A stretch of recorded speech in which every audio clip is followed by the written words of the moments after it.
Muy bien. Sean todos bienvenidos a su podcast Just Gente. El día de hoy me encuentro con el colombiano nadador. ¿Por qué se trabó esto? No es habladito, no importa. Me olvidé esta madre. Ahí está. Qué formato no me gusta. Muy bien. Empezamos. Sean todos bienvenidos a su podcast Just Gente. El día de hoy me encuentro con el colombiano nadador, escritor, economista, futbolista, maestro en finanzas y fiel hincha del Atlético El Atlético de Madrid, Jefferson Monastoque Silva. ¿Cómo estás? Muy bien, un gusto. Como dicen Aplausos. los españoles dicen Atlético. Sí, el Atlético. Tenía miedo de tu apellido y me costó más tu nombre. Pero bueno, ¿cómo has estado? Muy bien. ¿Sí? Una temporada dura del Atlético. Fuera de Champions. Ha sido una primera ronda. Fuera de Copa del Rey. Lejos de la Liga a pelearla. Y el club, si no entra a Champions, va a tener un hueco financiero importante. Pero de resto vamos bien. De hecho, sí, ¿verdad? Eso de los torneos es muy importante para las finanzas de los equipos. Claro. De hecho, lo explicas muy bien ahorita en lo que vamos a hablar. Pero primero que nada, que tenía muchas ganas de grabar este video contigo. De hecho, hay muchos temas de los que ahora ya se puede, ahora con el equipo que tenemos adecuado para grabar en el departamento. Ya se puede por ahí grabar de temas de finanzas, de eso, de que ya tienes tu canal de YouTube, que ahorita también nos puedes hablar o dejar tus redes sociales. Y pero sí, vamos a hablar justamente de un libro que escribiste. Este libro lo escribiste recién, ¿no? Se acaba de estrenar en diciembre. 2020, en el 2020. Ah, en 2020. 2020 salió. Ah, ya tiene tiempo. Sí. Bueno, yo lo adquirí en 2022. Pensé que era recién desempacado. Y justo hablas del Atlético de Madrid, ¿no? Pero con un enfoque muy diferente en cuanto a el liderazgo corporativo y en lo que llamas el método Simeone, ¿no? Entonces, no sé si nos gustaría como platicar un poquito de cómo surge la idea de grabar este libro. De escribir este libro. Claro. Bueno, todo empieza año 2005, 2004. Luis Amaranto Perea, defensor que jugó en Cruz Azul en México. De hecho, el extranjero con más partidos en el Atlético, después superado por Diego Godín, el uruguayo. Entonces, en el 2004 Colombia futbolísticamente bueno, todavía no existimos. Y la gente se puede ofender por ese comentario, pero no existimos. Que Luis Amaranto Perea llegara al Atlético de Madrid, a mí, que tenía 10 años, me pareció un título importante porque un equipo reconocido. Y desde ahí le agarré mucho cariño al Atlético, ese Atlético que salía de segunda división, que había estado en la segunda división en el año 2000, 2001. Pues que ver que el Fernando Torres salía, la nueva gran estrella española, que después dio el gol de la victoria de España contra Alemania. Sí. Pues ahí crece esa hincha por el Atlético. Pasaron años deambulando en la tabla media. Y en el 2011 llega Diego Simeone y nos cambió la historia a nosotros. En el 2017 el Real Madrid en la semifinal contra el Atlético gana 3-0 en la primera tanda. En la segunda, el Atlético, en el Vicente Calderón, que era el último partido en ese mítico estadio, ahora construyeron otro que podemos hablar eso. Sí. Empieza 2-0 el partido y Real Madrid hace un gol. El gol de diferencia hace que sea casi imposible revertir, pero hasta el minuto 90, en un aguacero tremendo, todos los aficionados del Atlético aplaudiendo. Es difícil ver eso, que un hincha, su equipo esté perdiendo y sigan aplaudiendo y sigan apoyando. Y ese día me sentí tan orgulloso del equipo y dije, esto hay que plasmarlo de alguna forma. Porque no decimos, yo no le puse la fórmula Simeone porque no es algo que te lleva al éxito, sino el método, lo que él hizo para cambiar desde las raíces al Atlético. Porque la gente piensa que es desde el fútbol, desde mejor táctica o motivación o todos los días estar mejor entrenado. Viene una de estructura. Es esa estructura la misma que podemos aplicar a nivel corporativo, a nivel financiero y hasta a nivel personal. Sí. De hecho es muy importante y muy interesante lo que tú comparas en el libro, porque comparas este equipo de Simeone que parece nació en 2011 a 2018, que fue como la época más dorada del Atlético. Ahorita, pues como dices, bien mencionas, ya cayó un poquito. Pero en este lapso de tiempo, pues el equipo realmente se metió por ahí a 2 finales de Champions, ganó la Liga después de muchos años de no ganar la Liga. Y todo esto fue gracias a como la metodología y a la forma de trabajo pues de Diego Simeone, ¿no? Y todo esto lo estás aplicando ahora pues al liderazgo corporativo, ¿no? Como más como tú parte de la empresa, porque todos somos parte de un equipo finalmente, cómo puedes asumir este liderazgo y cómo puedes usar estas herramientas que él está utilizando en el equipo para sacarle un mejor provecho a un equipo de trabajo, ¿no? Correcto. Sí. A mí en el primer capítulo, la verdad, me gusta mucho lo que hablas acerca de saber hacer las cosas desde cero. Eso me llama mucho la atención porque mi mamá tiene un dicho que es de, si quieres como ser el jefe, tienes que saber hasta cómo trapear. Exacto. Entonces, no sé si nos quieras comentar un poquito como de este pensamiento de ensuciarse las manos, tú lo mencionas en el capítulo, como de ser el ejemplo de y para el equipo. Correcto. Bueno, todo viene desde el tema de que uno conoce la fortaleza de un ejército conociendo solo a un soldado. Uh-huh. El soldado tiene que empaparse de todo. Y si un león lidera una manada de perros, todos se van a convertir en leones. Si un perro lidera una manada de leones, todos se convertirán en leones. Entonces, lo que parte principalmente es que ahorita vemos que la Reserva Federal sube las tasas de intereses porque tuvimos 10 años de tasas de intereses en 0%. Eso hace que el crédito sea muy fácil. Hizo que crear un montón de empresas que hoy se están desvaneciendo. El mercado inmobiliario y el mercado financiero explotó. Porque realmente era muy fácil conseguir créditos. Entonces, cuando las cosas que verdaderamente duran, los imperios que se construyeron como los Carnegie, los Mellon, los Rockefeller, los Vanderbilt, son procesos que duraron años y años. En México los Slim, en El Salvador los Poma, todos estos procesos duran años. Y es gente que ama el negocio, gente que se empapa de ese negocio, no gente que simplemente va a un banco, agarra un montón de fundadores o de gente inversionistas, y ese dinero hacen buenas presentaciones y crean un producto y maquillan los datos. Entonces aquí hablo mucho de eso, de que el verdadero negocio es cuando hay un jefe o un fundador que realmente ama el negocio y se empapa. Y en Simeone lo vi cuando él dirige todo, va a las reuniones financieras, está muy pendiente del consejero delegado. Entrenaba al lado un tipo que tiene 40, 50 años, se ponía a correr con los muchachos de 20 años, y una fortaleza física impresionante. Manejaba bien también el tema de negociación de fichajes. Entonces, entiende de todo un poco. Y al entender de todo, sabe delegar muy bien, y eso es lo que hay que hacer, empaparse. Mamá siempre me dice, usted ni siquiera puede darle órdenes a un empleado si no sabe cómo enseñarlo. Y igual, así sea en la construcción, un arquitecto que solo sepa diseñar, que solo sepa escribir o dibujar, pero no sepa la parte técnica, no sepa cómo agarrar una herramienta, no sirve. Entonces, eso es lo más importante, que si alguien quiere progresar en un negocio, tiene que empaparse de todo para poder enseñar. Sí, sí, sí. De hecho, desde lo que dices, ¿no? Lo que mencionas es como conocer desde toda la estructura de la empresa y todo esto. Inclusive cuando tú llegas, pues tratar como de involucrarte con todas estas ideas. Porque ya capítulos más adelante lo que tú comentas es que para que todo esto funcione, pues también todos tienen que tener y conocer bien su playera, ¿no? Y sentirla y saber qué implica, pues, el estar con esa empresa, ¿no? Pero un poquito antes, también mencionas mucho en este capítulo la selección del equipo, ¿no? Tú pones ejemplos de cómo Diego Simeone también tiene un equipo que lo pones con el preparador físico, si no mal recuerdo, que también es como un segundo ojo, un segundo par de ojos, pues en el equipo, ¿no? Y que también es un hombre de toda su confianza, de que sabe que el equipo va a estar en forma y todo esto. Entonces es parte de su equipo de trabajo. Entonces, en ese sentido, como qué otras características debes de fijarte o de tener para, pues, seleccionar tu equipo de trabajo. Bueno, hay que tener el contexto. El Atlético de Madrid en Europa, el Barcelona y el Real Madrid son casas matrices, son equipos que tienen una fortaleza financiera importantísima.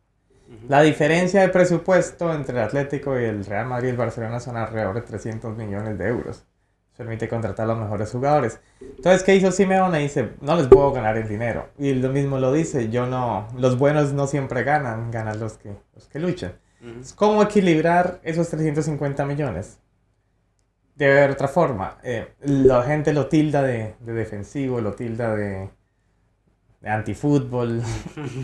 Y está bien, no pasa nada, el fútbol tiene muchas formas de interpretarse y la vida también tiene muchas formas. Entonces la importante es que él se dio cuenta, aquí no se les puede ganar a través de talento, de técnica, porque no tenemos el dinero, se les gana a través de intensidad. Entonces para ganar intensidad se necesita un equipo que tenga volumen defensivo, intensidad de lo físico. Entonces lo más importante él se dio cuenta de lo físico. Y de ahí parte todo, la raíz. Entonces en la mente de uno siempre empresario dice, bueno, ¿cómo compito con mi empresa? ¿Dónde voy a sacar esa ventaja? Porque si estás empezando no vas a competir con los jugadores del mercado. Entonces se dio cuenta, hay que ganar esa intensidad. Entonces tengo que fortalecer mi equipo desde la intensidad. Y ahí fue donde contrata al profesor Ortega. También es el preparador físico de Uruguay. Y el preparador físico incluye en su trabajo la forma táctica en que Simeone trabaja.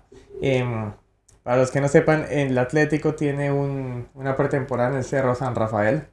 Dicen que es un infierno absoluto esos días de preparación para los jugadores, pero eso es lo que les ayuda a poder competir al Atlético. Entonces, esa es la parte. Él entendió que para competir se necesitaba esa intensidad y para eso entonces se enfoca mucho en la parte física. Sí, de hecho, en el libro escribes acerca de algunos como, pues sí, que cuando entrevistan a los jugadores, como que lo odiaban y luego lo amaban, ¿no? Porque sabían que era una persona que los iba a hacer entrenar duro, pero que sabían que al final todo ese trabajo pues los iba a poner en forma, ¿no?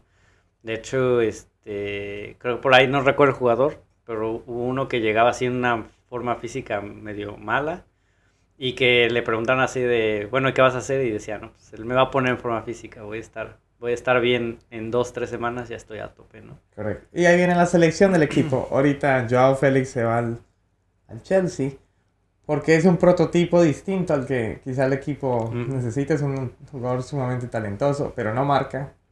Un poco le falta esa actitud, le gusta de 3/4 de cancha para arriba jugar. Sí. Pero Atlético, la intensidad es lo que prima, entonces por eso no cuadra. Y está bien que se vaya porque no prima. Y eso es lo mismo que le pasa a uno en su trabajo. Yo creo que a veces, incluso desde la parte financiera, yo que me gusta manejar dinero, no es tanto la estrategia que uno tenga, sino mantenerse siempre esa estrategia, es lo que funciona. Entonces, por eso es que también hay mucha crítica a Simeone, hay mucha crítica a mucha gente que están en buenas posiciones de liderazgo, que dicen, no, son intransigentes o no son flexibles. No es que no sean flexibles, es que ellos tienen un método de trabajo definido, que sí, se puede mejorar y todo, pero ese método no se puede negociar, no puedes inventar algo nuevo porque no es lo tuyo. Sí, claro. Que de hecho, en una parte del libro, ya al final creo que lo mencionan, ¿no? Que es también como una situación frecuente en empresas que fracasan como en negocios, ¿no? Que tratan de empezar en negocios que no tienen ni idea de qué están haciendo, ¿no? Correcto. Sí. El Mercurio, para agregar, el Mercurio de Chile en abril de este año, cuando el Atlético se enfrentaba al Manchester City, que son dos estilos distintos de fútbol, uno es el toque, la posesión, lo lírico, el otro es el antifútbol que llaman. Entonces me hizo una entrevista sobre este libro, me comentó que era lo más importante, por qué la gente odiaba tanto a Simeone o le critica, y se muestra muy bien eso, que cada uno tiene que ser fiel a su estilo, así como Guardiola es fiel a su estilo y morirá con él, Simeone lo va a hacer, y por eso los dos han sido tan exitosos, y es lo mismo que debe pasar en una empresa, en enfocarse, la especialización es lo más importante que puede haber para progresar. Sí, identificar tu fórmula exitosa y trabajar sobre ella, ¿no? O sea, ir tal vez haciendo mejoras, pero no cambiando radicalmente pues el sentido de lo que estás haciendo. También es muy interesante porque, de hecho, en el segundo capítulo comentas que todo esto del fútbol defensivo que maneja Simeone y todo esto viene de unos estilos previos, ¿no? Okay. Entonces, no sé si quieras comentarnos un poquito de esa historia, porque había como dos estilos que hasta nuestros días se escuchan mucho en el fútbol, y que Simeone pues escogió uno de estos dos bandos, por así decirlo, ¿no? Bueno, la idiosincrasia argentina en el fútbol es de admirar. De hecho, 3 veces campeones del mundo, los campeones recientes. En los años 70, en los 60 también, sube el día, que es el maestro, digamos, de Carlos Salvador Vilardo, que fue el campeón de 1986. Y también sale la escuela del Menotti. Entonces, en Argentina, por decirlo así, el alma del fútbol argentino se divide en dos: el menotismo y el bilardismo.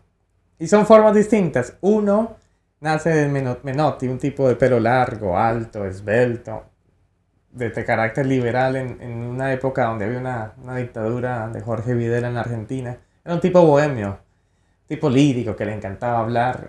Uno escucha, por ejemplo, a Jorge Valdán hablar, pareciera que fuera un poeta, es una expresión. Es hermoso escucharle hablar. Entonces es ese estilo de que lo lírico es lo importante. Tratan al fútbol como si fuera una ópera.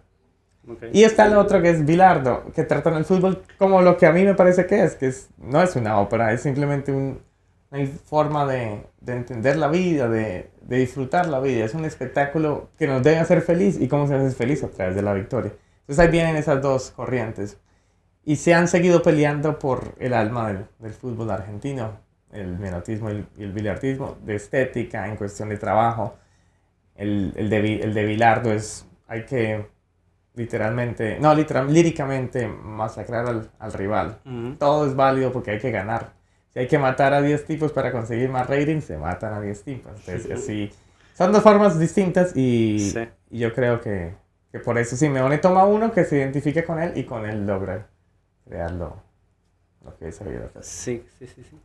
Que, bueno, es una parte muy importante porque aquí en ese capítulo marcas como que debe haber o rescatas 3 valores que Simeone tiene, como que pueden ser aplicados a los equipos de trabajo, ¿no? Que es el valor de creer, que es el siempre creer que se va a poder, y el de nunca dejar de creer, o sea, el de no escatimar ningún esfuerzo para lograr el objetivo, y tener un modelo, ¿no? Que pues en este caso Simeone lo encontró en Bilardo, ¿no? En Bilardo. Un mentor, eso es lo más importante. Hace unas semanas fui a la ópera, de hecho, y hace unos años empecé un negocio de excavación y le comentaba al empresario, que siempre habían problemas operativos, en empleados, pero el negocio estaba bien. Y él me dice siempre hay casos de estudio. Entonces, en esa conversación le fui hablando y en 30 minutos aprendí más de lo que puede aprender un año en el negocio. Entonces, siempre tener un mentor es importantísimo. A veces nuestra idiosincrasia, lo digo así, latina, es el no preguntar o el creernos que lo sabemos todo, y eso no es así. Siempre tener un mentor, tener alguien un héroe para que uno pueda lograr llegar a ese nivel. Y lo que dices es lo otro del valor de nunca dejar de creer. No es que, como decir, arrodillarse y orar, pero no trabajar. No, eso no es el dejar de creer. Nunca dejar de creer es que, como lo que decía, mantenerse apegado a esa línea de trabajo y esa estrategia. Uh-huh. Y ahí va a resultar. Por eso se llama un método, porque hay que seguir intentándolo de esa forma, no cambiarlo. Sí, no cambiar la dirección y no quitar esfuerzos, porque eventualmente puedes ir rompiendo las barreras y cada paso te va a ir acercando al objetivo. O sea, puedes fracasar en varios, pero al final pues vas aprendiendo de eso y construyendo sobre esos errores, ¿no? Bueno, tal vez sean otras situaciones, pero vas construyendo tu camino hacia el éxito en base a trabajo, ¿no? Y que de hecho es algo que pues Simeone pone mucho en sus equipos de fútbol, ¿no? O sea, no hay que escatimar nada de esfuerzo en el campo, ¿no? Y creo que es algo que resaltas mucho en el libro, es esto, ¿no? O sea, como que él lo único que pide es como de esfuerzo siempre, ¿no? Entonces, si pierdes el balón, recuperar. Si no tienes el balón, recuperar, ¿no? Bueno, viene la parte táctica. Cuando Simeone llega al Atlético jugaba un 4-2-3-1. Hoy su línea de trabajo siempre es un 4-4-2, o cuando ganó la liga hace 2 años un 3-5-3. 3-5-2-1. Siempre intentando tapar los costados para que el rival siempre tenga que salir hacia allá y no ataque al centro. Y eso le salió muy bien. Entonces él necesita esa intensidad para lograrlo, no escatimar el esfuerzo. Pero ese es porque es su estilo. Porque ese es su modelo de negocio, por decirlo así, su modelo de trabajo. Sí. Por eso vuelvo a repetir que esta no es la fórmula a ser campeones del mundo, sino es un método a que un equipo que tiene 350 millones de euros menos en presupuesto logre competir con la élite europea. Entonces, es lo mismo en un negocio. No todos los negocios vamos a ser de boutique. No todos podemos. De hecho, Walmart es la empresa con más empleados del mundo y empezó partiendo de que hay que bajar los costos como primicia. Costco es lo mismo. Costco dice, el fundador le dijo al presidente ejecutivo, usted me sube el precio de los perros calientes y yo sinceramente lo mato porque esa es mi forma. Es costos. Hay otras empresas que buscan es por precio, por calidad. Ford produce más carros al día que Ferrari en todo un año. Entonces, y ambos se entienden bien. Ford ahorita quizá por intentar buscar en materias de vehículos eléctricos, que no es lo fuerte suyo, o por sedans, no le está yendo bien. Y Ferrari siempre se ha mantenido en lo que es, en el auto de lujo, y ahí va bien. Entonces, eso es lo que uno siempre conocer su mercado y mantenerse ahí. La especialización es la clave en todo. Sí. Sí, de hecho, bueno, manejas mucho esto como de la identidad de la empresa, ¿no? O sea, que yo creo que va muy relacionada. Del sentido de pertenencia, ¿no? En el libro lo pones mucho como de que, por ejemplo, cuando llegó Simeone, lo que él trataba de hacer era que el que jugara en el Atlético de Madrid sintiera la playera del Atlético de Madrid, no se pusiera la playera y haces ahí como pues una relación justamente con este compromiso que se debe de pues proyectar en los equipos de trabajo. Claro. Bueno, y esa idea parte también de la Revolución Americana. Si se lee bien el capítulo, hablamos mucho de George Washington. Sí. ¿Por qué George Washington? Porque cuando la colonia inglesa comienza a taponear a las colonias de este lado americanas, crea la Revolución Americana. Bueno, y los americanos, los colonos ganan esa victoria a través de Washington, que logra muy bien capitular esa identidad de que tenemos que ser libres a nuestro propio destino, todo a través de la libertad religiosa, todo a través de la libertad individual, porque ellos rechazaban la monarquía, rechazaban los impuestos altos. Cuando Washington ya logra ganar la Revolución Americana, pues ahora hay que dirigirla. Entonces, los generales que pusieron todo su empeño dicen, pues nosotros queremos nuestra parte también, porque jugamos un papel importantísimo en la revolución, y los congresistas también. Entonces, Washington, creo que por eso es que tenemos un día del presidente. Porque hizo algo brutal que nunca se va a repetir. Él podría, con todos sus acadolados, con todos sus créditos, ser otro monarca. Perfectamente hubiera dicho, bueno, eso es el rey de Estados Unidos. Y toda esa revolución americana hubiera convertido otra vez en una monarquía. Y él dijo, no, vamos a hacer esto una forma. Dejó de un lado todo lo que podía ser más grande aún para darle un país. Entonces, él entendió que esa revolución americana creció desde la libertad. Entonces, él tenía que cumplir eso, seguir dándole esa libertad. Y cuando él va a tomar ese poder, se quita los anteojos, las gafas. Todo el mundo se queda... Este tipo que nunca flaqueaba, nunca se le veía el miedo, perdió su visión en 6 años de la Revolución Americana, perdió su salud, todo por esa revolución. Entonces a eso hay que seguirlo. Esa es la identidad que uno tiene que tener, la idea de un país libre que era en ese entonces, la idea de que Simeone hay que sentirse identidad a través de la intensidad, a través del antifútbol, por si lo puede llamarse. Entonces esa es la única forma de competir. Por eso es que el modelo americano funciona muy bien en Estados Unidos, y el modelo de otros países funciona bien también, porque es allá, su idiosincrasia, hay sus recursos. No podemos intentar copiar unos de los otros porque todos tenemos recursos distintos. Dios nos creó con distintos talentos y recursos. Sí, de hecho eso lo mencionas bastante ahí también en el libro, como de identificar estos talentos.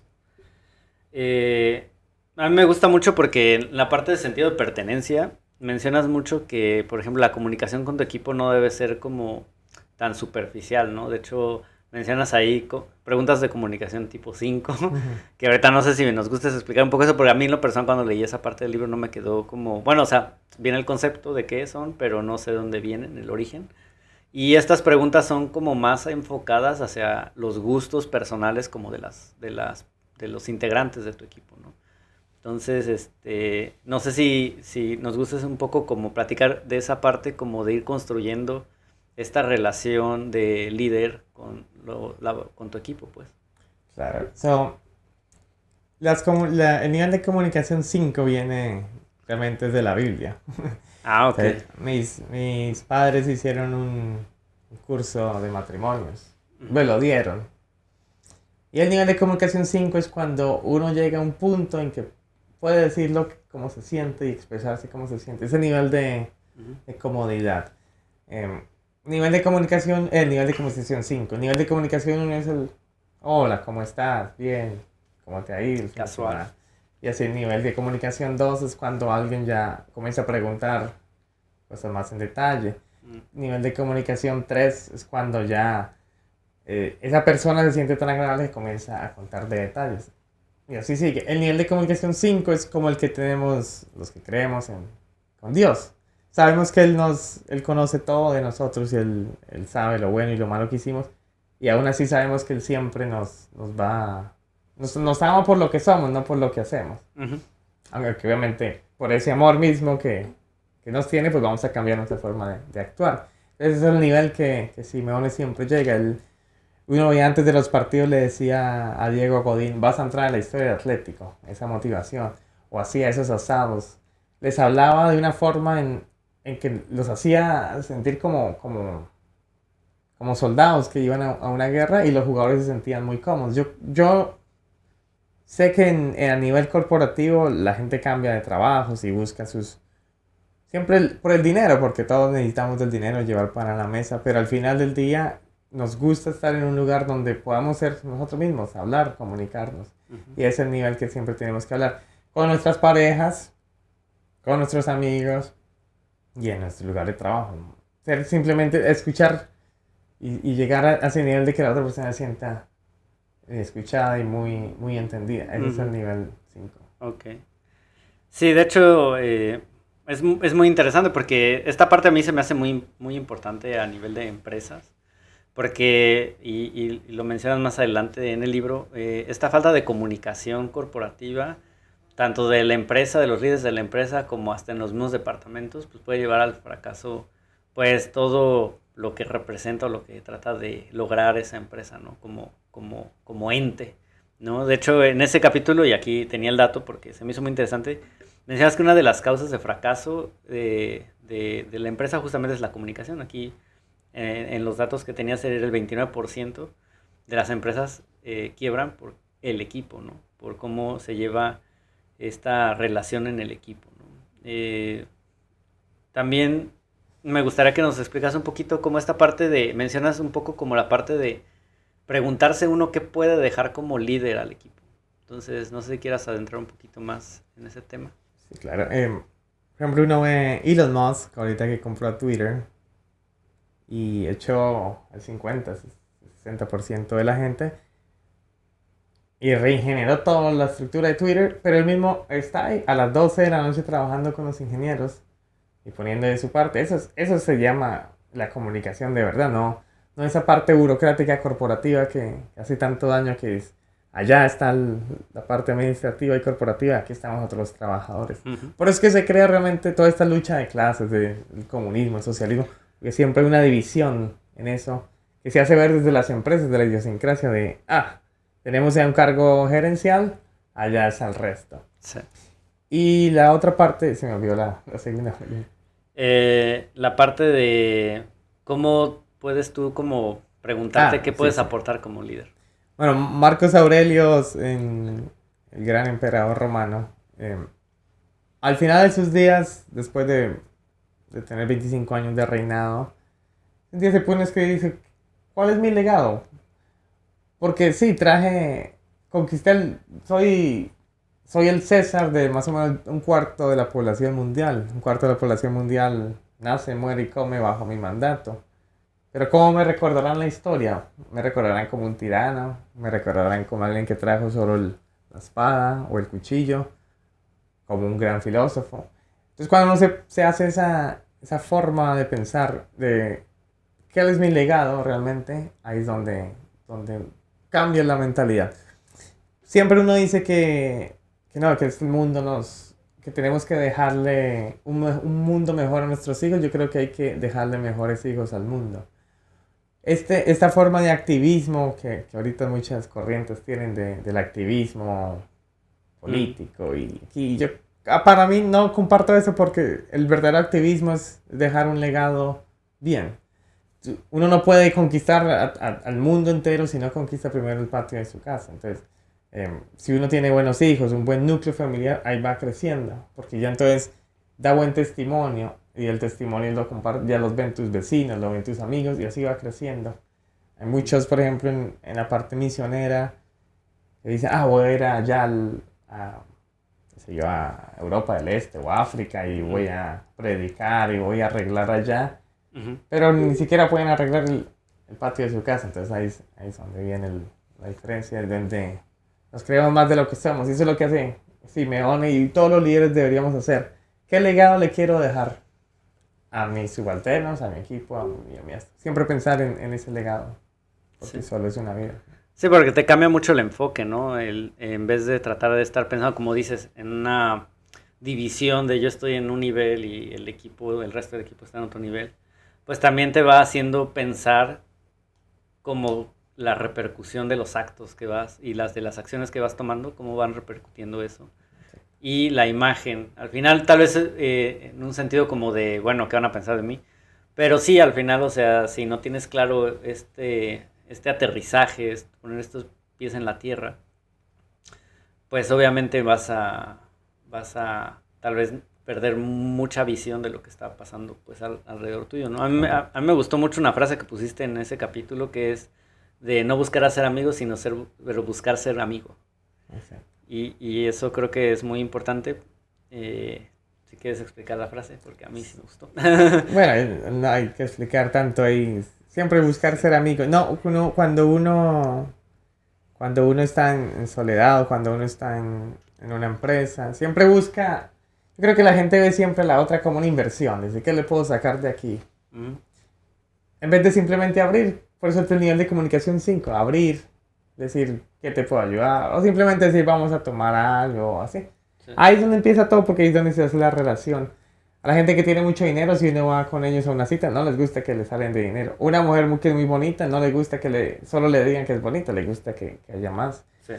Y lo que también quería expresar es la reina Isabel, que falleció el año pasado, 96 años, creo. Sí. Gobernó también, reinó en algún punto sobre el 25% del mundo en tierra. El imperio británico, el sol, nunca se ponía. Y hoy nadie la recuerda realmente. Bueno, que yo sepa, nadie. ¿Qué legado dejó? Y eso es lo que, si es una monarca a ese nivel y no dejó, la gente ya ni se acuerda, un año después será nosotros que somos más mortales. Entonces siempre hay que pensar en qué legado tenemos que dejar, porque no vamos a tener un legado impresionante. Lo que hacemos en esto se borra. Entonces el mejor legado que podemos dejar es el que le hicimos sentir a los demás. Y desde la parte corporativa es eso. Yo creo que cuando uno ve las empresas que más progresan es cuando sus empleados no se van, duran 10, 15, 20 años porque se sienten bien tratados, se sienten eso, que todo el mundo busca ser amigo, y no simplemente un amigo. Sí, claro. Sí, es un poco como ponerte tú al servicio de las otras personas, ¿no? Creo que lo manejas un poco en otro capítulo que lo llamas como la solidaridad.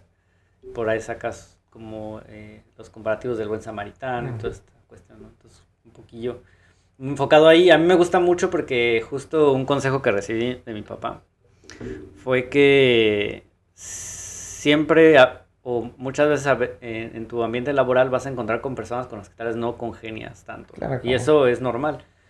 Pero la actitud que tomas frente a ello, pues sí puede determinar mucho de cómo también tú vas a sentirte y estar en ese trabajo, ¿no? Entonces él siempre me decía como, trata de ver algo positivo en las personas para que te haga como ese clic de empatizar con esa persona en vez de estar como solo evadiendo, rechazando, no sé, tomando alguna actitud negativa, ¿no? hacia esa persona.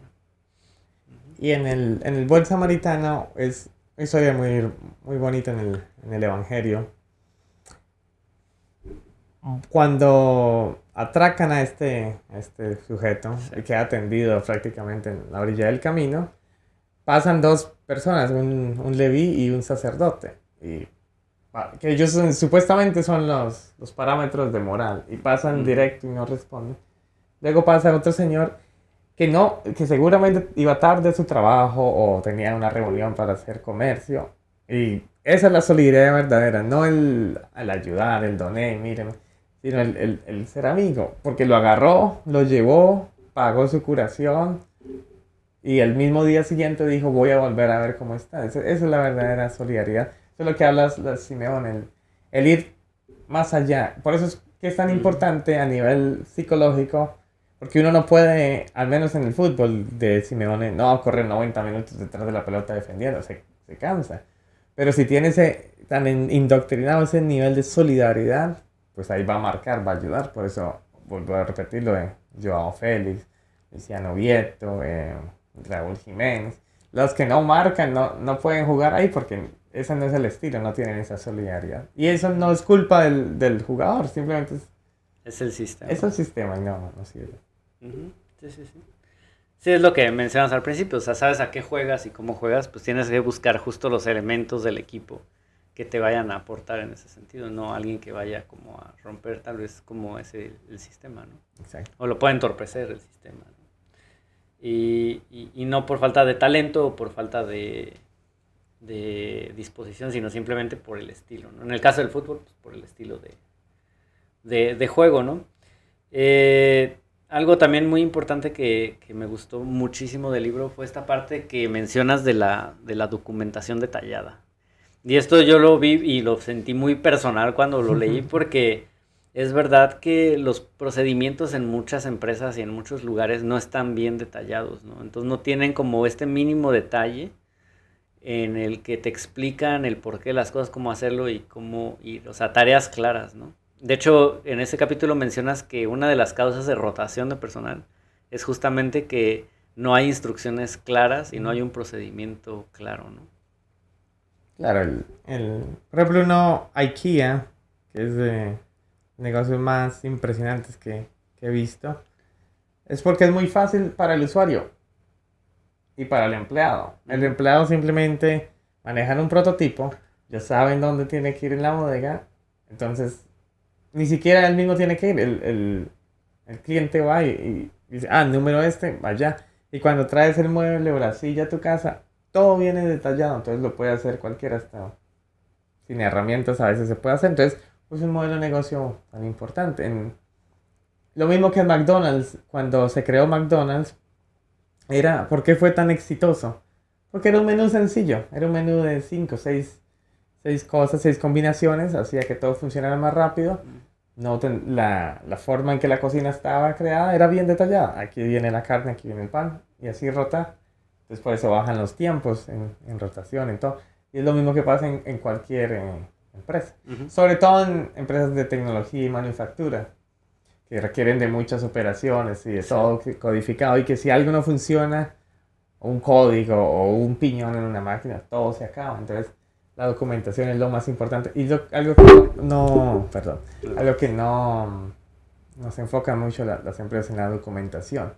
Porque hay que trasladar ese nivel de conocimiento a los siguientes. A veces nos ocupamos tanto en el trabajo propio en vez de cómo enseñar ese trabajo para hacer más automatizarlo. Sí, aparte que genera muchos problemas de entrenamiento, de lo que dices como el siguiente, y lo mencionas, de hecho, hay un capítulo del libro específicamente para como crear sucesores capaces, ¿no?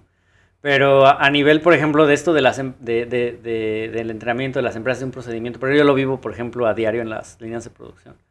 O sea, no tenemos esta capacidad de tener un documento claro y que pueda transmitir de manera clara y eficiente al siguiente ingeniero que debe de hacer, ¿no? Y esto genera muchos problemas, o sea, genera problemas de performance, genera tiempos muertos, genera rechazos y tenemos que volver a absorber una curva de aprendizaje que tal vez podría ser más suave si todo estuviera pues justamente bien documentado. Por lo menos también creo que es importante también el sistema de organización de la documentación, ¿no? Porque luego a veces está tal vez el documento, pero si el sistema no es eficiente y no es claro, pues no vas a encontrar el documento aunque exista. Exacto. Y eso es lo que hizo muy bien Simeone, transmitirle cómo había que jugar y mantener esa línea de margen. Ahora, lo que dices tú, por ejemplo, en manufactura. Henry Ford dijo, lo más fácil en todo negocio es crear el prototipo. Cualquiera puede crear el primer mecanismo, el primer motor. Lo difícil es hacerlo en serie. Y ahí es donde viene la parte de la documentación y el traslado de talento y de conocimiento. Y Henry Ford lo hizo muy fácil. Dijo, bueno, aquí hay que mantener la línea de ensamblaje. Y la hizo fácil cómo hacerla. En toda planta de Ford es lo mismo. Y simplemente cada persona hace esto. Todo lo especializó muy bien. Por eso fue tan exitoso Ford en su tiempo. Porque todo lo documentó bien. Y hasta hoy en día en manufactura seguimos los principios de Henry Ford. Sí, sí, sí. Bueno, un revolucionario para la producción en serie. En serie. Sí, sí, sí. Y porque lo documentó bien y además de eso venía de otro estilo. Decía, bueno, hay rotación de personal, entonces subamos el salario. Él fue el primero que realmente puso el salario mínimo. Digo, no le vamos a pagar menos de esto. Entonces la gente se quedaba ahí. Fue el primero también que realmente dijo las 40 horas semanales. No fue el socialismo ni el activismo, fue él. Dijo, bueno, para no rotar tanto personal, 40 horas estándar. Vacaciones libres, pagaba bien para que entonces sus propios trabajadores pudieran comprar el carro y así fue creciendo. Entonces, todas estas ideas que nos venden del socialismo, el comunismo, que las inventó, realmente lo inventó fue la empresa privada, que es lo que funciona. Por eso siempre digo, lo que funciona en la naturaleza humana es lo que realmente lo que hace que se mantenga en tiempos, porque Henry Ford lo inventó hace 100 años, todo esto, y lo seguimos viendo. Que muchas veces se pierde esa visión de mantener a la gente, ¿no? De esa generación de lealtad, ¿no? De hecho, hay también, ahorita vamos a entrar a ese capítulo, es un capítulo por ahí que se llama La lealtad no se negocia, pero tampoco se exige, ¿no? Entonces, las empresas y tú como líder deben de generar esta lealtad en base, pues, a estas herramientas que ahorita estamos revisando, ¿no? También a mí se me hizo muy interesante porque en este capítulo mencionas mucho de la visión de la empresa, ¿no? Entonces, si no está clara la visión, si no está claro el objetivo, pues tampoco va a haber como un pues commitment de la gente hacia la empresa, ¿no? Y también la empresa, pues obviamente va a estar buscando tal vez algo totalmente que no va con lo que puede o generar o con lo que busca generar, ¿no? Ahí, en ese sentido, la visión, ¿qué elementos debe tener la visión de una empresa para que sea como claro y objetivo, exitoso? Bueno, primero la visión viene de los recursos. Siempre todo parte de los recursos y la idiosincrasia.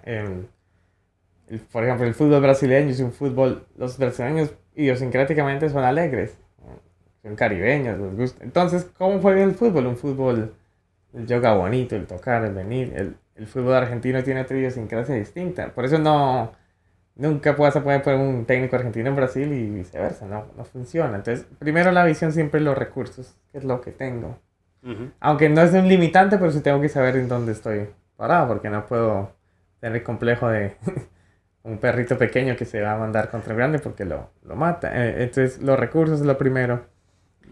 Luego, la visión no es tanto lo que queremos ser, sino cómo lo vamos a hacer. Simeone dice, cuando llegó, nunca dijo vamos a ganar Champions o vamos a ganar la Liga después de 18 años sin ganarla. O vamos siempre a clasificar a Liga de Campeones y vencer al Bayern, al Barcelona. Nunca prometió eso. Cuando llegó, él dijo, vamos a competir. Vamos a hacer que la gente guste del equipo. Esa era su forma, entretener. ¿Y cómo lo consiguió? A través del partido a partido. Entonces, el objetivo no debe ser una meta específica, sino clara. Sino cómo te vas a sentir. Cómo quieres que sientas. Porque todo eso a nivel sensorial es lo más importante. No es tanto el conseguir el dinero. Porque siempre entonces conseguimos algo y siempre queremos más.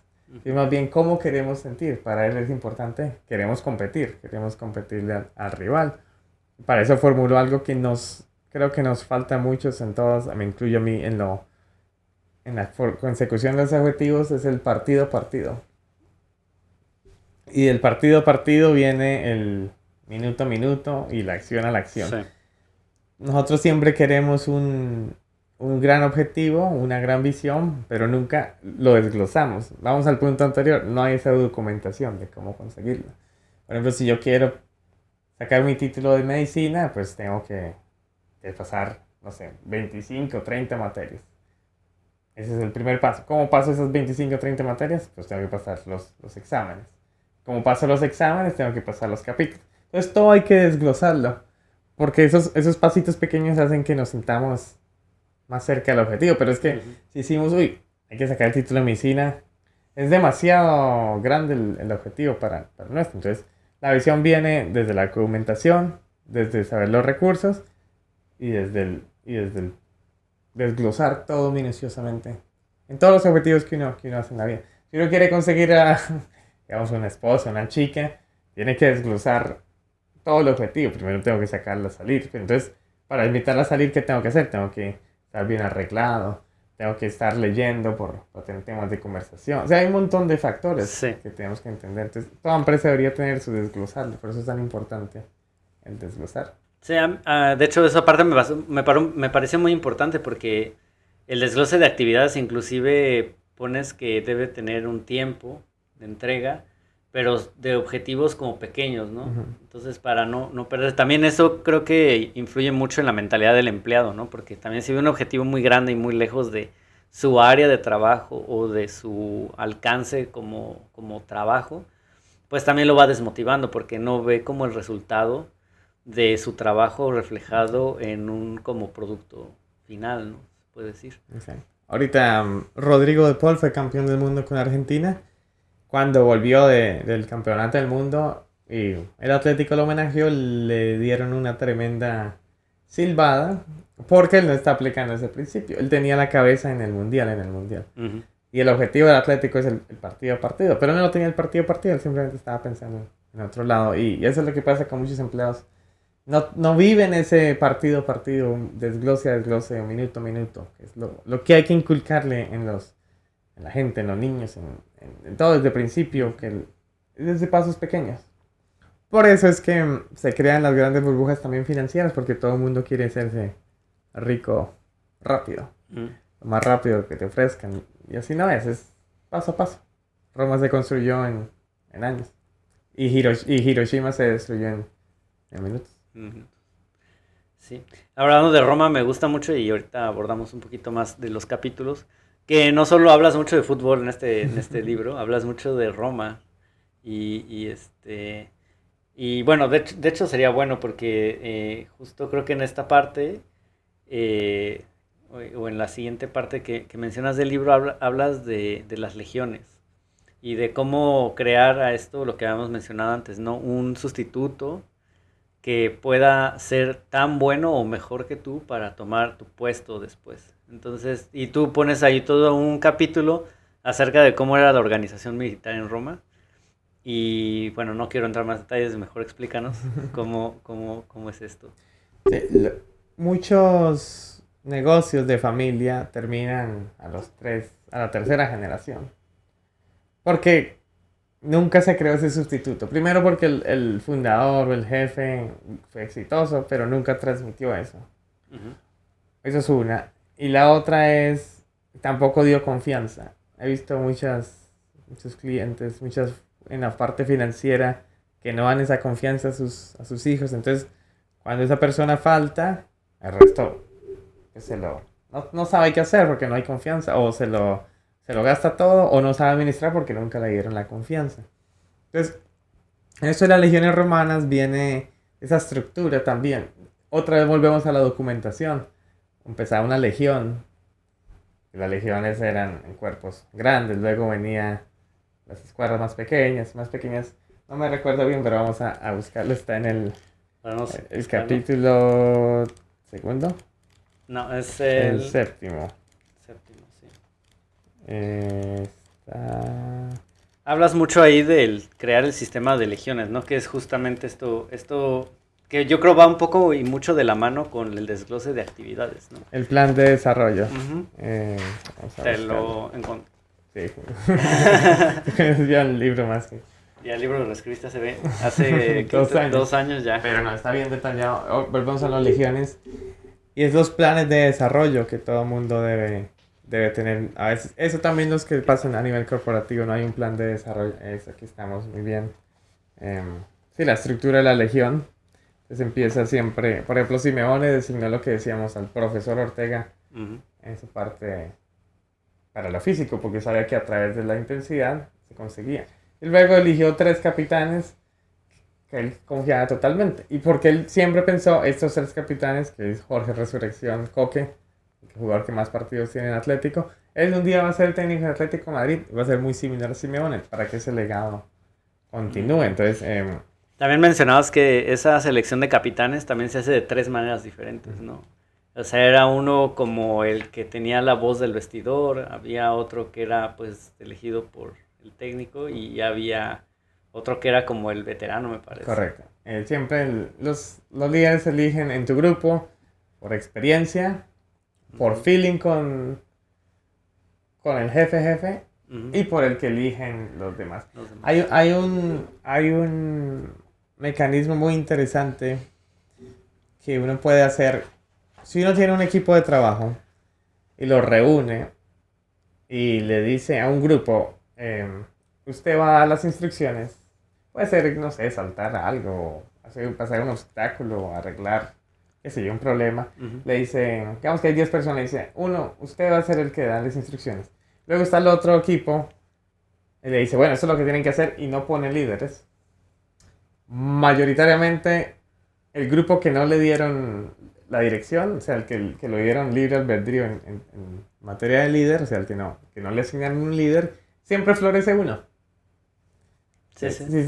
Si hay 10 personas, incluso lo ve uno en fútbol, cuando uno juega los sábados, alguien siempre comienza a gritar o toma la batuta y nadie se lo está diciendo. Y la gente lo sigue, porque hay gente que tiene esa capacidad innata de liderazgo. Pues uno tiene que identificar también esos líderes, cuando los líderes natos, los que crecen solos, esos son los que hay que ir moldeando. Pero si estamos en una empresa que solo todo es operativo y no tenemos ese plan de desarrollo, como las regiones, o que un día estemos pensando quién me puede suceder, pues entonces no va a florecer. Claro. Sí, esa parte pues va mucho del conocimiento de tu equipo y de la estructura, como decimos, de trabajo que vas tomando, ¿no? Exacto.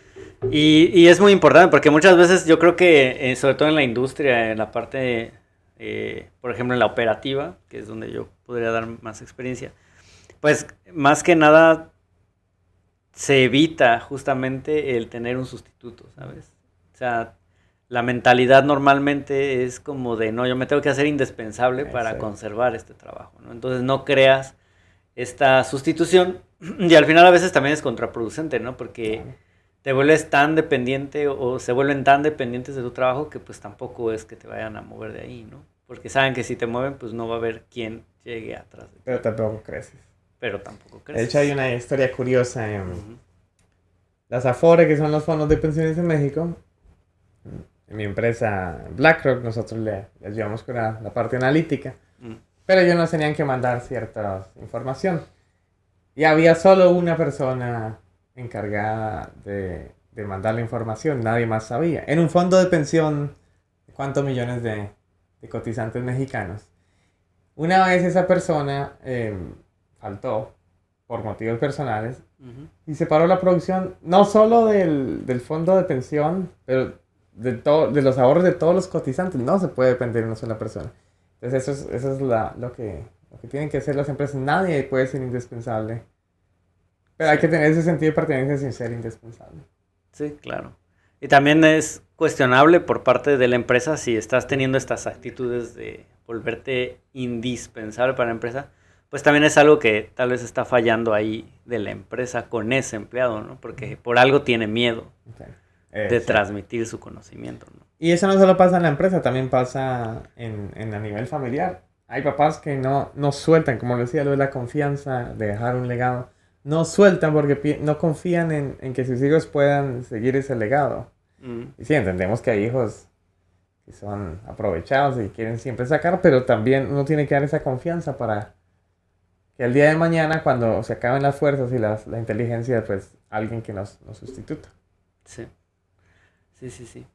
Y bueno, entonces ya tenemos todo ese sistema de trabajo, ya desglosamos como las actividades, ya tenemos como objetivos pequeños con plazos de tiempo pues alcanzables, ¿no? Para cada una de las actividades. Y ya tenemos estructurado pues nuestro grupo de trabajo pues en este modelo de legiones, ¿no? Que está en el libro, los invitamos a leer el libro, los invitamos a que lo compren, está en Amazon, en cualquier librería. En Barnes Nobles, en cualquier librería. En cualquier librería. Ha sido exitoso. También hay gente que lo lee por morbosidad para atacar a Simeone y están en todo su derecho. Como decimos, es un método, no es una fórmula. Exactamente. Ahí pueden ver todo esto de las estructuras de Legión y bueno, muchos más ejemplos. Tienes muchos ejemplos de empresas, ejemplos reales de cómo este método se va aplicando, ¿no? Pero hablábamos un poquito de la lealtad de los colaboradores, ¿no? Esta parte de la lealtad no se negocia, pero no se exige. No se exige. Sí. ¿Cómo va esto? Cuando a nivel, digamos, de país, uno no puede obligar a la gente a cantar el himno nacional. Puede sonar controversial. No lo puede porque eso tiene que nacer de la persona. De decir, mi patria es grande, mi patria es hermosa, yo canto porque me siento parte de ella. Pero uno no puede exigirle a alguien, se tiene que cantar el himno nacional o se tiene que morir por el país. Más bien tenemos que hacer que el país funcione, que nos sintamos orgullosos de ese país para que eso venga natural. Es como un gato. Un gato se va y vuelve porque sabe que ahí le dan comida, le dan hogar, le dan cariño. No hay que forzarlo, a la gente nunca se le fuerza porque siempre hay algo que es la objeción de conciencia, que siempre intentamos hacer lo que en nuestra conciencia nos parece lo más adecuado. Entonces ahí viene lo mismo en las empresas. Tenemos que crear un ambiente de trabajo, un producto, una empresa que hace que la gente lo sienta lealtad hacia ella, no exigirla. Entonces esa es la gran diferencia. Lo mismo que nos pasa con un lazo familiar. Si queremos que un día nos quieran nuestros hijos, nuestras familias, nuestros papás, pues tenemos que tener dejarse querer. Sin ser hipócrita, obviamente, pero dejarse querer. Sí. Yo creo que eso es lo más importante. Eso es lo que venimos de la lealtad, del dejarse querer, porque de ahí viene la lealtad. Y ahí habla un poco del hijo pródigo. El hijo pródigo es hermosa otra vez una parábola de la Biblia. Este hijo le dan su herencia, se va, se la malgasta y regresa. Y él regresaba prácticamente a trabajar como esclavo. Y el papá le dice, no, usted no viene como esclavo, usted viene como mi hijo. Ese hijo va a ser más agradecido que el otro hijo que se quedó. Porque él tenía todo para ser rechazado y el papá incluso lo quiso y lo amó. Entonces, el papá creó un ambiente para que él nunca más se vuelva a ir y para que siempre viva agradecido. Eso es lo que tenemos que crear, un ambiente que sea tan bonito que nos guste estar ahí, que no nos exijan estar ahí, sino que queramos estar ahí. Sí, tienes que tener este sentido de pertenencia y de sentir que, bueno, un poco contradictoriamente con lo que comentamos, de sentirte indispensable. O sea, de sentir que tu trabajo realmente tiene un peso importante dentro del conjunto de actividades de la empresa, ¿no? También en ese capítulo creo que mencionas algo y un poco el ejemplo del modelo de Costco. Entonces no sé si también quieras explicar un poquito de eso y también mencionas lo que se llaman los mapas de motivos. Entonces también no sé si nos gustas explicar un poquito qué son estos mapas de motivos. Lo de Costco, volvemos al punto de ¿en qué segmento estamos? Pues estamos en el segmento de venta mayorista. El empleado es lo más importante para Costco porque es el que tiene que ordenar todo, que todo esté bonito, que todo esté agradable. Entonces el enfoque es en el empleado. En otras industrias el enfoque es el cliente, más que todo en la tecnología. Tenemos que hacer que nuestros clientes, porque la tecnología cambia cada año, cada 2 años. Es muy difícil mantener una empresa de tecnología. La tecnología siempre está cambiando, entonces el enfoque es el cliente. En Costco el enfoque es el empleado porque estamos compitiendo a precios y para tener precios hay que mantener bien a los empleados. Y así tiene que ser en toda organización. ¿Qué es lo más importante? ¿El empleado, el inversionista o el cliente? Hay gente que dice, no, hay que cuidar bien del empleado para que el cliente esté bien. Eso funciona en ciertos negocios. En otros hay que enfocarse solo en el cliente. Entonces el modelo de Costco es es ese, el enfoque absoluto en el empleado. El mapa de motivos también está en el libro, y se puede estudiar más detallado, es qué es lo que nos motiva realmente. Porque hay gente que se motiva de formas distintas. Hay gente que le gusta José Luis Chilaver, por ejemplo, el gran arquero paraguayo, él dice, a mí me encantaban que me dijeran de todo en la cancha. Me producía más coraje, más ganas, y ahí crecía él. Otros se achican, entonces también hay que entender eso, qué es lo que nos motiva, qué es lo que nos hace sentir bien. Por eso es tan importante también en las empresas o cuando uno tiene empleados, siempre está preguntando el nivel de comunicación 5, para que uno pueda entender qué les gusta, qué no les gusta, qué les motiva, qué no les motiva, y poder manejar de ahí. También mencionas una parte muy importante ahí que es la planificación del líder, ¿no? O sea, dices, y creo que el ejemplo muy puntual es que cuando acaban los partidos, Simeone lo que hace es planificar ya la siguiente semana el domingo. Eso a mí en lo personal me ha servido muchísimo porque es algo que aplicaba antes, que es el domingo tomar un tiempo para organizar como mi semana, qué actividades, qué pagos tengo que hacer y todo eso, ¿no? Esto, cómo impacta al trabajo en el equipo, cómo impacta al líder, cómo impacta a la empresa. Pues la planificación es siempre salen cosas distintas, ¿no? No, ni siquiera los mejores planificadores que son los estrategas militares siempre les sale bien, pero nos da un sentido de tranquilidad.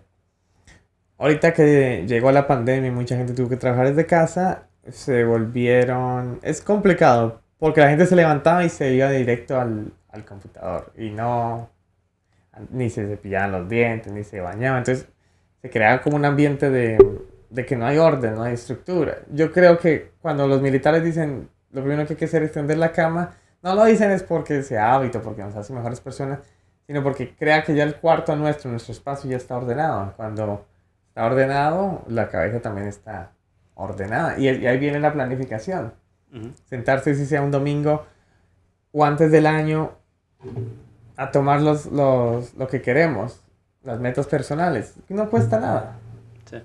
Para saber tener un poquito de guía, porque si no, viene a través de la visión. Si no hay planificación, no hay visión. Entonces podemos tener la gran meta, pero si no la sabemos planear, no sirve. Y a nivel de fútbol, por ejemplo, al partido, se planeó algo, no salió, no hay que quedarse ahí, hay que seguir. Ya conocer el siguiente partido, cómo se va a jugar, cómo se va a trabajar. Hay que ser un poco obsesivo en esa parte, de siempre estar planeando en qué es lo que quiero hacer yo con mi vida. Siempre, porque a veces siempre conseguimos es por etapas. A la universidad, bueno, luego un trabajo, bueno, luego que sigue casarse, una casa, tal. O sea, como que venimos muy programados en la vida, entonces simplemente vivimos el mismo año, 80, 90 es lo que el Señor nos permita, en vez de planificar qué es lo que quiero cada año y quiero ser distinto. Ahí viene todo eso. Lo mismo que en las empresas, en la ciudad. Sí. También mencionas algo que me encantó. Fue una parte que dije, ok, no solo por el click, tal vez como personal, porque es algo que los dos estamos conectados ahora y más por una amistad en común que es Tomás. Pero hablabas de la administración de hongos. A mí se me hizo eso impresionantemente descriptivo de la realidad de muchas empresas. Era un poco lo que hablábamos, ¿no? Como los esfuerzos individuales aislados, donde no hay una comunicación efectiva alrededor del empleado, ¿no? ¿Quieres platicar un poquito de eso? Un poquito de Kenneth. Saludos a Kenneth. Bueno, el hongo esa administración de hongos desde dos partes. La primera es, un hongo funciona casi como vamos a decirlo, como una sombrilla. Entonces, si uno ve un hongo, abajo siempre está como más negro o más húmedo que en la parte de arriba. No conozco bien el término, soy biólogo, pero así es como funcionan muchas empresas. La parte gerencial arriba, como en esa, viendo hacia el sol, capa. viendo a la capa. Y lo de abajo, lo que caiga, no importa.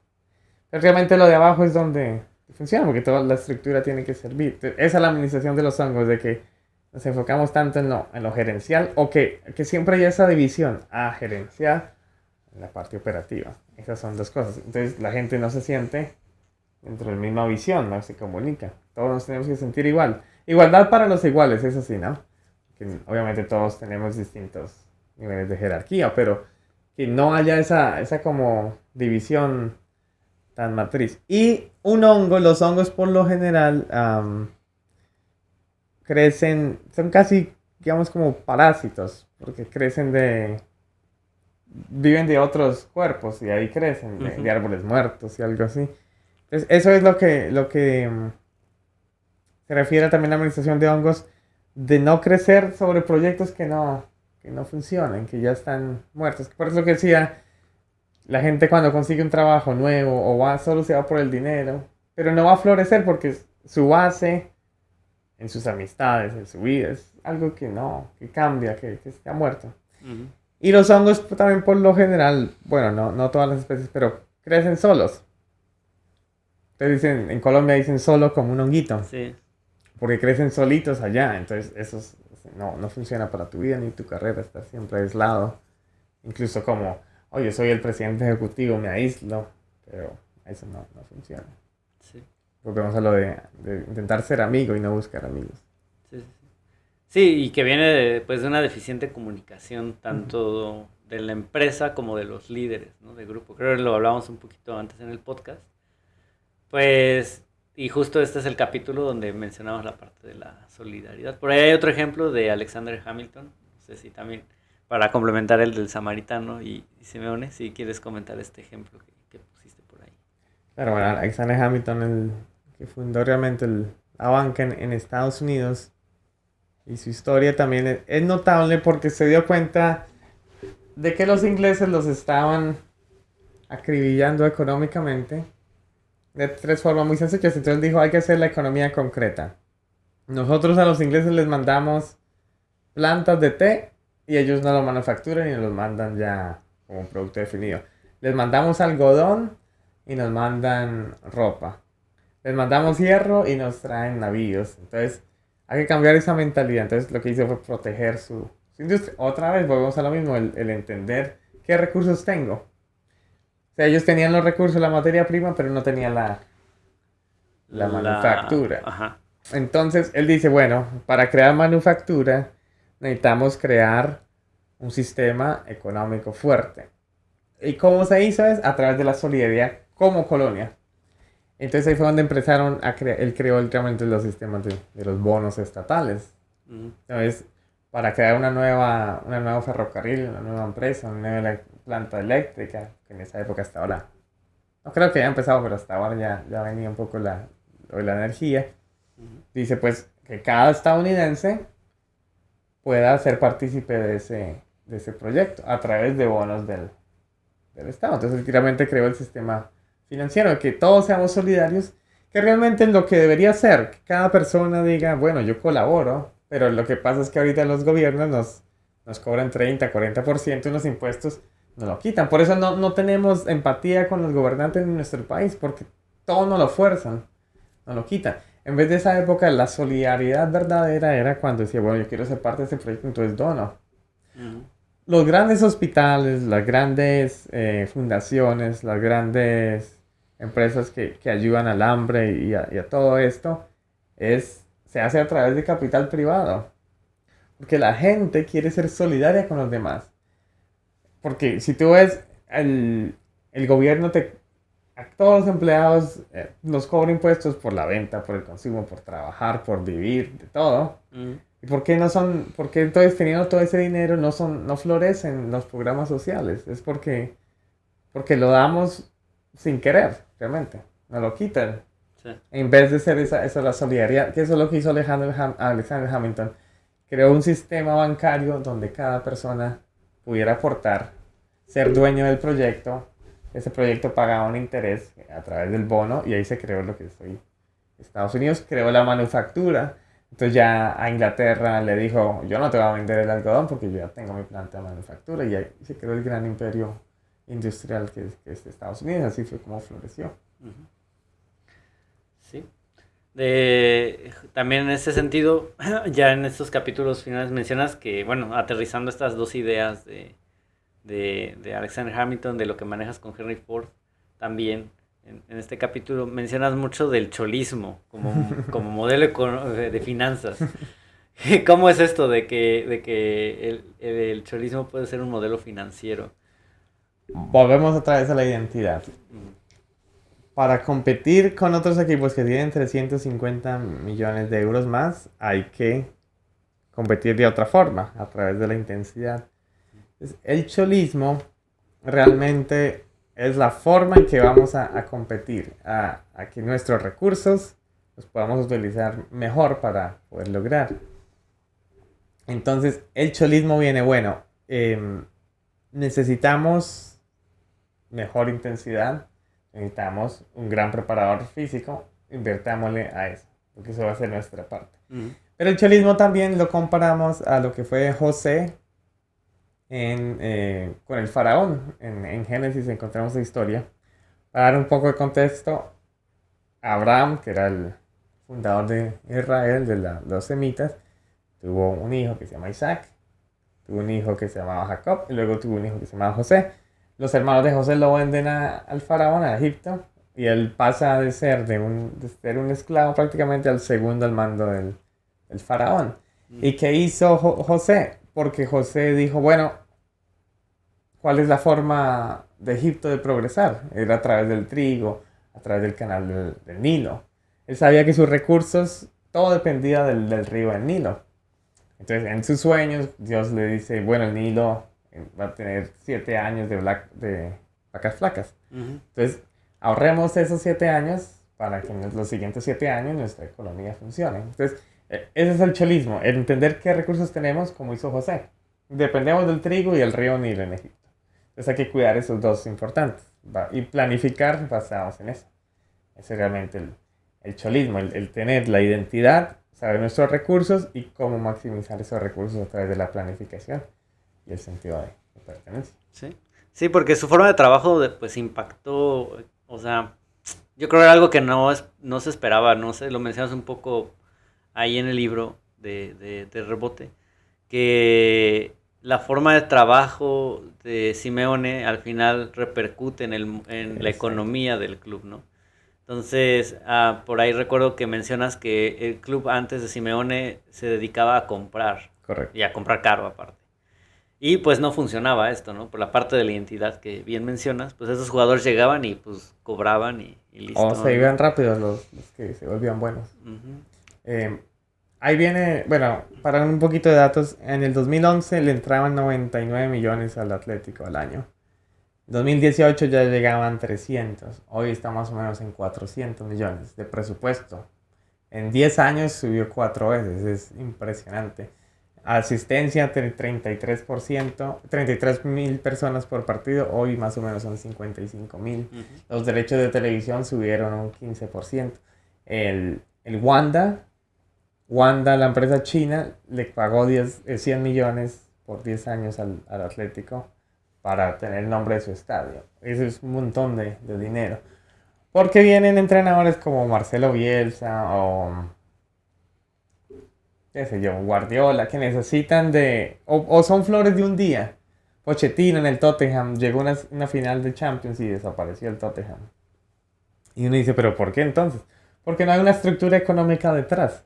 Simeone entonces entendió eso, pues decimos, hay que parte de finanzas, entendió que era a través, no del dinero, sino a través de la intensidad. Y que a través de eso iba a crecer también los recursos económicos. Y por eso es que el proyecto Simeone lleva 11 años, porque mantiene la idea y porque también creció desde la parte financiera. Porque le entendía muy bien que para tener más dinero había que competir y jugar mejor al fútbol, aunque fuera un antifútbol. Entonces ahí es donde viene la forma en que él trabaja la finanza y él repercute. Sí, mencionas también otro factor como de la seguridad económica, que esto también le da al club. Y creo que de ahí desencadena justo, ¿no? Que Wanda compre los derechos del Estado, ¿no? También ahí mencionas un ejemplo de Henry Ford, que está muy interesante. Entonces, pues no sé si tienes por ahí ese también de Henry Ford, ahí a la mano que nos quieras comentar. ¿Cuál de todo? creo que habla de cómo él empieza a estructurar estas líneas de en serie para la parte de producción. Dejar ahorita la encontramos aquí de volada. Sí, porque esa nota la tenía muy así. Muy como de él se acuerda. Te lo pongo acá. O si no, pues lo podemos evitar. Lo de Henry Ford es muy valioso por la forma en que trabajó el ensamble. Reduce los costos para que todo el mundo también pueda tener su carro. Y entonces 1 de cada 2 carros en algún punto en Estados Unidos venía de Ford. Entonces, claro que hay que recalcar ese punto. Sí. Lo que mencionabas era aquí específicamente, ¿no? Y más bien era esto, perdón. Que Henry Ford tenía grandes conocimientos de manufactura, ¿no? Y cada quien tenía como su especialidad, ¿no? Y como que esta parte de lo que decíamos al principio, ¿no? Como de si Henry Ford se hubiera dedicado a ser escritor, pues tal vez no hubiera funcionado. Correcto. Como funciona en la historia, ¿no? Que conocemos, ¿no? Como el gran revolucionario de la industria, ¿no? Entonces, pues todo esto, pues ya lo habíamos mencionado un poquito. Y justo aquí, para la gente que espero compre el libro, viene justo lo que mencionábamos, ¿no? Los fichajes y las ventas, ¿no? Que es ahora el modelo en el que se basa el Atlético. Correcto. ¿No?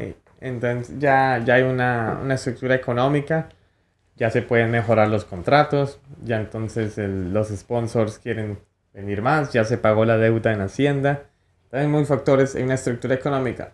Que eso también es importantísimo, tener esa estructura económica en la vida. Por eso la gente cuando quiere un plan de finanzas, lo primero que debería hacer es, como toda empresa igual, ahorrar 3 meses de gastos. Para que venga un día de lluvias, pues está construido sobre roca. Y es curioso que los gobiernos no hagan eso. Porque los gobiernos corren un déficit, gastan más de lo que tienen.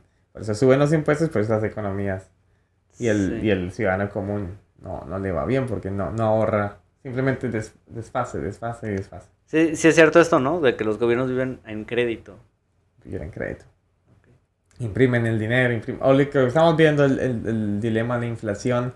Una parte también, sí, la logística, que se cerraron muchas empresas de manufactura o de materias primas. Entonces es difícil generar lo que se necesita para las materias primas para generar los productos terminados, pero también es por los déficits, porque ya ahora todo es dinero, es plata, es imprimir, simplemente es imprimir, entonces perdió el dinero. Entonces es chistoso que los gobiernos nos piden cuidar bien nuestras finanzas cuando ellos no las cuidan. Sí. Y eso es lo que las grandes empresas hacen. Ahorita que subieron las tasas de intereses, las empresas que menos fondos tenían o que más gastaban dinero, se fueron al piso, que es como por ejemplo las de tecnología. Sí, con todo esto de la crisis de los chips y todo esto. Correcto. De hecho, estaría bueno, ya vamos a ir cerrando el podcast, pero no sé si un día grabemos uno sobre inflación, porque yo no entiendo nada de eso. Claro. Soy una papa para la economía, gente, esto tienen que saberlo. De hecho, mi mamá, esto es una anécdota aquí para hacer un pequeño break. Ella guardó todos sus libros de contabilidad, ella es contadora, pensando que yo iba a ser contador, pero no contaba con que eso a mí no, o sea, nada de finanzas, de economía y de todo esto se me pega mejor tan fácil. Porque conoces tus recursos, conoces dónde está tu identidad. Que eso es lo más importante, uno tiene que hacer lo que es bueno y lo que le gusta. Sí, claro, pero también me gustaría mucho entenderlo ahora, porque también te da mucha idea de cómo funciona pues todo lo que está sucediendo a tu alrededor, ¿entiendes? Como muchas cuestiones también que puedes también con otro enfoque sacarle una ventaja, ¿no? Que justo es eso ya es del capítulo final, que es lo que decías, ¿no? De empaparse en finanzas. Y yo lo puse aquí en las notas más bien como educación financiera, aunque no seas financiero. Entonces, ¿cuál es la importancia de esto para la gente que no tiene un conocimiento en finanzas? Pues lo que hablo en el libro es que el Cholo se metió, el Diego Simeone, se metió hasta los las oficinas del club y él también maneja la parte financiera. Obviamente él no es el dueño, él es simplemente un empleado. De hecho, el mejor entrenador pago del mundo. Pero él se empapó de finanzas porque sabe que sus resultados también van a reflejar en eso. Yo creo que todo líder, todo gerente, todo empresario, lo que mejor tiene que cuidar son sus finanzas. Porque a veces somos muy buenos creando un nuevo producto, creando un negocio, consiguiendo clientes, pero no sabemos manejar nuestros bolsillos. Por eso es que la mayoría de atletas, creo que alrededor del 80% de los que juegan en el fútbol americano, quedan en bancarrota después. Porque dice, que lo haga el contador o que lo haga es mi agente, yo no me preocupo. Y eso es lo primero que uno tiene que hacer en sus finanzas, saber qué entra y qué sale. Como cuando uno juega fútbol, cuando viene la pelota, esto no es como el hockey que uno se va a llevarla hasta meterla al arco, es recibirla y ya saber qué va a hacer.